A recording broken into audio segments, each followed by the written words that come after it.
Hello students, welcome to S R academy. आज हम आपके लिए सर्कल्स की 10.2 का क्वेश्चन नंबर 9 लाए हैं, जिसमें बोला गया है in figure X Y and X Y dash are two parallel tangents to a circle with centre O and another tangent AB with point of contact C intersecting XY at A and X dash Y dash at B.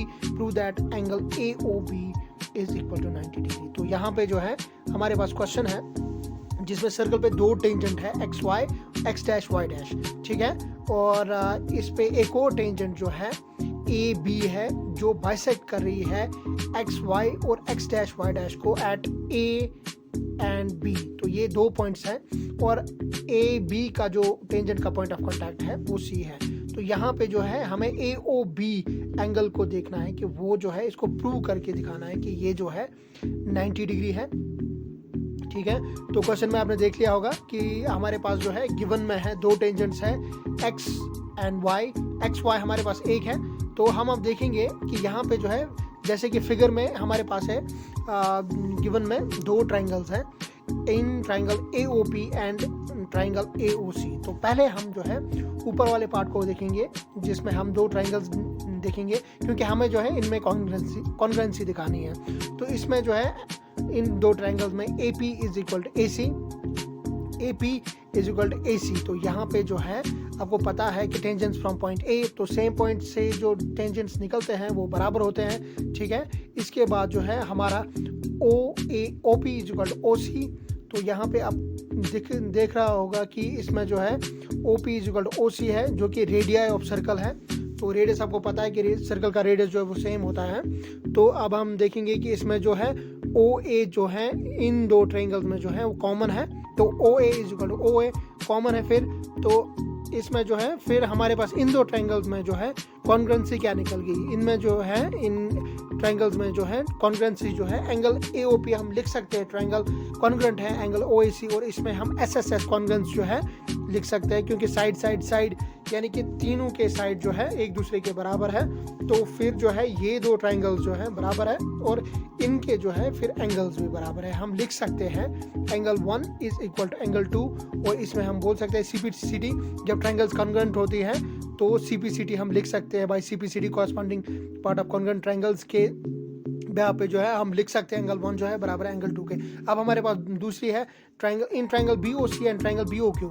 तो अब अगर हम नीचे जाएंगे, नीचे वाले quadrilateral में दो ट्रायंगल्स हैं BOC एंड BOQ। इसमें ट्रायंगल में BC is equal to BQ, BC जो है BQ के बराबर है क्योंकि यहाँ पे भी जो है सेम पॉइंट से दो टेंजेंट्स अलग अलग निकल रही है। तो इसमें हम बोल सकते हैं टेंजेंट्स फ्रॉम पॉइंट B। तो यहाँ पे जो है फिर अब हम अगर देखेंगे इसमें भी दो रेडियस हैं OC एंड OQ। ये जो है दो रेडियस है रेडियाई ऑफ सर्कल, और रेडियाई ऑफ सर्कल जो है वो बराबर होते हैं, ठीक है। और इसमें भी एक कॉमन साइड जो है वो है OB is equal to OB, क्योंकि ये जो है कॉमन साइड है। तो दोनों ट्रायंगल्स में जो कॉमन साइड है। और फिर जो है हम बोल सकते हैं कि ट्रायंगल BOC जो है वो कॉन्ग्रुएंट है ट्रायंगल BOQ के। क्यों? क्योंकि यहाँ पे जो है हमने फिर से दिखाया बाय SSS साइड कॉन्ग्रुएंस से जो है ये दो ट्रायंगल्स जो है बराबर है। और अगर ये ट्रायंगल्स कॉन्ग्रुएंट हैं तो फिर इनके एंगल्स भी जो है बराबर होंगे। तो इनको भी हम नेम देंगे, इसमें हम एंगल 3 और इसमें हम एंगल 4 नाम देंगे। और फिर हम बोल सकते हैं एंगल 3 जो है वो बराबर है एंगल 4 के। क्यों? क्योंकि हम CPCD जो है वो लिख सकते हैं corresponding part of congruent triangles, क्योंकि ट्रायंगल्स जो है बराबर है। अब हमने जो है ये दो इक्वेशंस जो है रिलेट करनी है।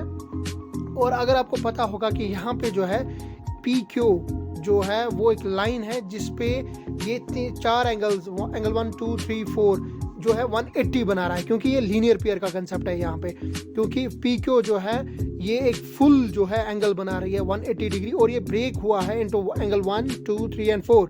तो फिर अब हम जो है इसमें इक्वेशन फर्स्ट का यूज़ करेंगे और इक्वेशन सेकंड का यूज़ करेंगे। एंगल 1 के बदले हम एंगल 2 लिख सकते हैं, क्योंकि इक्वेशन फर्स्ट में हमें पता है एंगल 1 2 के बराबर है। तो हम लिख सकते हैं एंगल 2 + 2, और यहाँ पे जो है हम लिख सकते हैं एंगल 3, और 4 के बदले जो है वो हम लिख सकते हैं एंगल 3, क्योंकि सेकंड इक्वेशन में एंगल 3 जो है 4 के बराबर है। तो हम लिख सकते हैं एंगल 3 इज इक्वल टू 180, ठीक है। फिर हम इसको प्रोसीड करेंगे, ट्वाइस ऑफ एंगल 2 हम लिख सकते हैं, और फिर plus twice of angle 3 is equal to 180 degree, ठीक है। इसके बाद जो है हम फर्दर प्रोसीड करेंगे। इसमें जो है 2 कॉमन निकलेगा, इनमें, तो हम फिर 2 कॉमन निकालेंगे और अंदर फिर हमारा क्या बचेगा, 2 अगर हम कॉमन निकालेंगे तो फिर angle 2 plus angle 3 equals to 180 वो बचेगा। ठीक है, तो हम लिख देंगे फिर, क्योंकि 2 हमने कॉमन निकाला है यहाँ पे, तो अंदर बचेगा angle 2 plus angle 3 equals to 180। तो फिर angle 2 plus angle 3 equals to 180 और ये 2 जो है इसके डिनोमिनेटर में आ जाएगा, ट्रांसपोज होकर इसके डिनोमिनेटर 180 के डिनोमिनेटर में आ जाएगा। तो फिर जो है ये किस पे कटेगा, ये 90 पे कटेगा, 2 जो है 90 पे कटेगा तो 180 हो जाएगा। तो फिर हमारे पास जो है एंगल 2 प्लस एंगल 3 जो है वो बराबर आया हमारे पास 90 डिग्री। और आपको पता है कि एंगल 2 प्लस एंगल 3 जो है वो पूरा एंगल जो है एंगल AOB है। ठीक है, तो हमने जो है ये प्रूव भी कर दिया फिर कि एंगल AOB जो है फिर 90 डिग्री है, क्योंकि एंगल 2 प्लस 3 जो है पूरा एंगल जो है AOB है। तो फिर हमारा क्वेश्चन जो है इस तरीके से जो है सॉल्व हो गया और हमने जो इसको प्रूव कर दिया प्रॉपर्टीज को थ्रू। तो ये है आपके क्वेश्चन का आंसर। Thank you.